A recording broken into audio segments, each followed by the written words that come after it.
Hey everyone, welcome back to Aseens. So today we are going to start with the next chapter, a new chapter, Heredity and Evolution, chapter 9. In your part 2 book, it's on page number 52. So let's get started. Okay, so before moving forth, your chapter is divided into two parts. One is the heredity and the other part is the evolution. Okay, so first we'll be dealing with the only part, that is heredity, and later on we'll be moving on to the part evolution. So before dealing deep into the term heredity or what is going on inside heredity, we need to actually see where does this heredity term lie in the field of genetics. Since this entire chapter is actually a part of genetics, first we need to understand what is genetics, and then we are going to go in deeper till we reach heredity. Okay, so if I have to draw a flow chart, it looks something like this.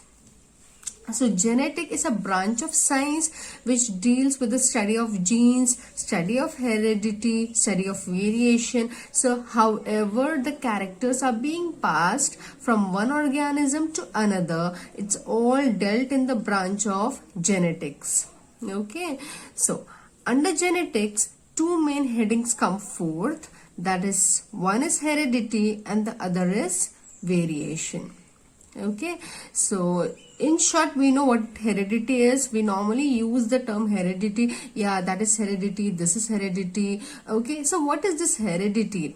When you are getting a certain character from your parents, that is from your previous generation, if there are characters which are being passed on to you, we call it as heredity.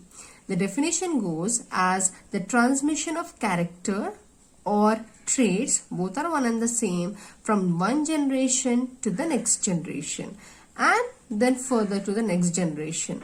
So the characters which are being passed on from generation to generation, we call it as heredity. It might be favorable characters, there are good characters, or it might be unfavorable characters like diseases and all. There are some diseases which are heredity. Okay, so all those comes under whether on the positive or on the negative side. If it is being transmitted from the generation to generation, if it is being moving forth, then we call it as heredity. Now what is variation? We'll talk about variation now. In this particular video, we are going to go in detail with variation. Your first part, whatever they are explaining you, is about variation, but it is in a very paragraph manner where you are not able to decide what you are supposed to study and what you are not supposed to study. Okay, it's kind of not clearly given. So that is the reason why we will be referring in this manner. So variation is nothing but difference in character traits between the parent and offspring. So in short, you know that a human being gives rise to a human being. Similarly, a cat will give rise to a cat. A dog will give birth to a dog. Though they are giving birth to their own kind, we don't have the same characters. We might be the same species, but still you can differentiate. You can differentiate a daughter from its mother, right? So whatever slight differences we have, apart from being of the same species, being from the same progeny, we call those differences as variation.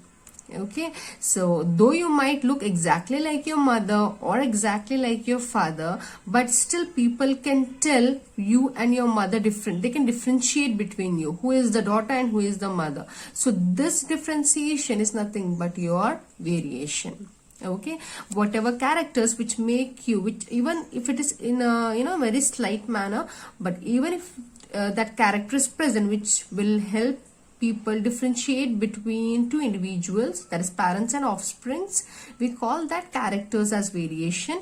Similarly goes for all the plants and animals. Okay, now again in variations are divided into two categories. Okay, depending upon the type of variation happening in what type of body cells and what type of reproduction. So first we are going to see for the body cells, for the type of cells. The first one being the somatic variation and the second one is the gametic variation. So somatic, this word refers to your body cells, the cells which are not employed in reproduction. Okay, the cells which are present entirely on your external body, internal body, okay, they comes under somatic variation. They will be coming under this type of variation. Whereas gametic variation, here only your reproductive cells will be employed. Okay, if at all being a male or a female, if at all it's a male, then obviously the reproductive cells of the male, that is sperm and all. Whereas in case of female, it's going to be your ovary. Okay, so we're going to see what are the difference or what are the points which it include. Okay, somatic variation takes place in your body cells. This will be happening only in your body cells. It might be your skin, it might be any of the internal organs which have got no relation with your reproductive nature. Okay, neither inherited nor transmitted. It won't be given, it won't be transferred from one generation to another. Neither it's going to be transmitted. That means if somebody touches you, if somebody is, sitting next to you, in such way, it's not going to be transmitted from one person to another. Also known as acquired traits. That means as you are growing, as time goes by, you are acquiring the traits. It's not given to you, it's not gifted to you, but you are taking them. You are actually acquiring them. So here examples for somatic variations are boring of your pinna. For your earrings, what you bore, as you can see in the picture. Okay, so boring of your pinna, cutting off tails in dogs. Okay, most of the time, for fun purpose, people cut the tails of the dog. So this is an example over here. Other than this, even tattoos, you have seen people drawing permanent tattoos on their body. Though they are tattooed, their kids won't have those tattoos. Okay, it might be a scar. You might have got hurt someday. Okay, a very bad hurt which has left a scar for years and years. Even though if you're having that, it won't be transmitted from you to your offspring. Okay, it's going to be left with you. It's going to perish with you. Okay, so that was about your somatic variation. Now we are going to talk about gametic variation. So as said before, it will take place in gametes, your reproductive cells. Okay, whether a male or a female, depending upon the individual. So inherited as well as transmitted. It's going to pass on from you to your next generation. It's going to be going on forth, okay, through your gametes. It's something which is gifted. Also known as inherited traits, because you are inheriting it. You are taking it from your parents and you are further going to give it to your offsprings. So it's known as inherited traits, which is being passed from generation to generation. We call it inherited, a part of the hereditary word. So examples are human height, skin color, your hair color, eye color. Okay, not only the colors, texture of your hairs. Okay, then there are some people who have got very thin nails. That is also a case of heredity. There are some people who have got very thick pointed hairs. Okay, so all this which you can see rarely, which you can see from passed from the parents to offsprings, where you cannot do anything about it. Okay, even if you like it or you don't like it. So those characters are known as, or those variations are known as gametic variations. Next, let's talk about variations caused by the type of reproduction. Okay, asexual and sexually. So asexual reproduction is where there is only one parent, whereas sexual reproduction is where you have got a male and a female parent. Okay, so by the crossing of which you will get your sexual variation. Okay, so in asexual reproduction, you are going to get very few variations. Okay, that is because you have got only one parent, and that one parent is dividing into, like in case of bacteria and all, fission. They undergo reproduction with the help of fission, where the same bacteria will divide its nucleus and then cut out in the between. So that is the reason why, though they'll be very, very identical, there might be some differences. It's like, see here, you have studied about cells, right? You have studied about DNA, right? So this DNA is being copied to form the other nucleus. So it's like xeroxing of your DNA. Okay, the new xeroxed copy goes to the new cell, and the old copy remains with the first one. Now, while xeroxing, okay, while copying the DNA, there might be some error. What actually I prefer to call it as error. So while xeroxing, some error occurs, and because of that, some of the part is not exactly xeroxed. That is when your variation occurs. Okay, it is the same case for your asexual or sexual reproduction. In sexual, there is something extra which I will talk about when I come over here. Okay, so in asexual reproduction, since they are copying the DNA, while copying, if whatever slight error occurs, that results in variation. Okay, so here it will be very small. Okay, there won't be much differences. Okay, a slight variation only will be seen. So inaccuracies in the DNA copying. Okay, in short, it's also known as mutation. Okay, now let's talk about sexual reproduction or variations happening in sexual reproduction. As said, in sexual reproduction, we have got two parents, a male and a female parent. Male parent has its own DNA, female parent has got its own DNA. So your variations will be large because crossing over, the DNA of the father and the DNA of the mother will be crossed, they'll be mixed. Okay, some of the part, a slight part might be taken from the father, a slight part might be taken from the mother.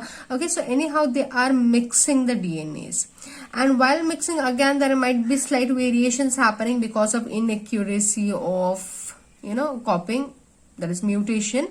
Okay, so together what happens is, whatever offspring will be coming, it will have characters from the mother, from the father, and because of the inaccuracy of copying the DNA. So together, though it will be of the same species, it might be a mixture or something, very much different from the mother or a father. So here again, this is what sexual reproduction or variation in sexual reproduction is about. Okay, next, what are the importance of variation? So this particular question has been asked before. It's very important question. See, there are certain questions like importance of variations, importance of DNA copying. There are certain questions which is asked frequently, and chances of which are more to be asked even in the further examinations. So this is one among them. So importance of variations, we are going to see that one by one.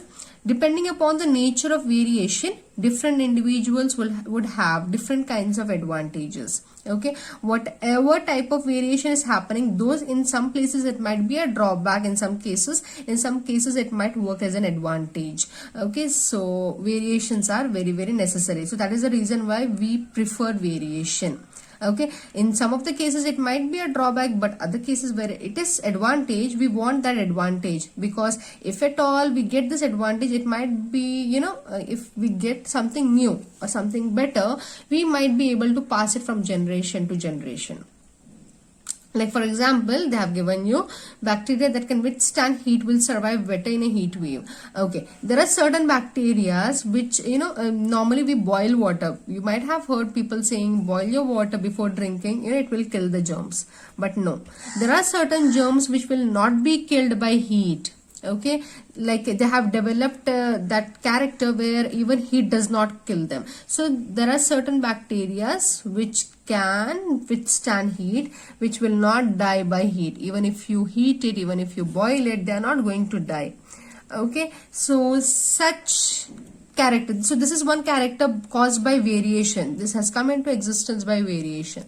So we are happy about it, not in the case of bacteria, but yeah, it's a good character. We might employ it for some other, for some other use as well. So like this kind of characters, if we get, it's actually a plus point. So we are preferring variation. Next, main advantage of variation to species is that it increases the chances of its survival in a changing environment. This is very important. Okay, see here, because of variations, what happens is species ability to survive in an environment increases depending upon the change in the climate, depending upon the type of food around. You know, the offsprings which are being born, they are being born with new characters, new variations, like they are having the suitability to stay strong even in the changing environment. But as we grow old, we don't have that surviving capability because we are not born with those characters, we are not born with those variations. Okay, so this is the main reason why we prefer variation. Okay, they help in survival of the fittest. So they'll help the organism to survive better depending upon the changing environment, changing temperature and all. Okay, so this is one good feature where it helps in the organism to survive, or it helps in the continuation of the species. Okay, now they have given you here two variants from in the human population. Okay, that is what you can see here in the picture as well. Earlobes with connected, okay, see here, attached earlobes and free earlobes. This one is a free earlobe where you can actually feel this out, whereas in this case it's an attached earlobe. Okay, so this is just a variant, though it's not at all beneficial, or there is no drawback or a beneficial aspect in this too. Both are in their own way, they are able to survive, so it's not something which is good or bad, but yeah, it's a neutral case. Okay, so that was about variation. In our next video, we're going to talk about inheritance, that is about the heredity part. Okay, we're going to deal there, we're going to talk about monohybrid cross and all. So if you have got any doubt in this part, you can just leave me a comment at the bottom and I'll get back to you as soon as possible. Thank you for watching.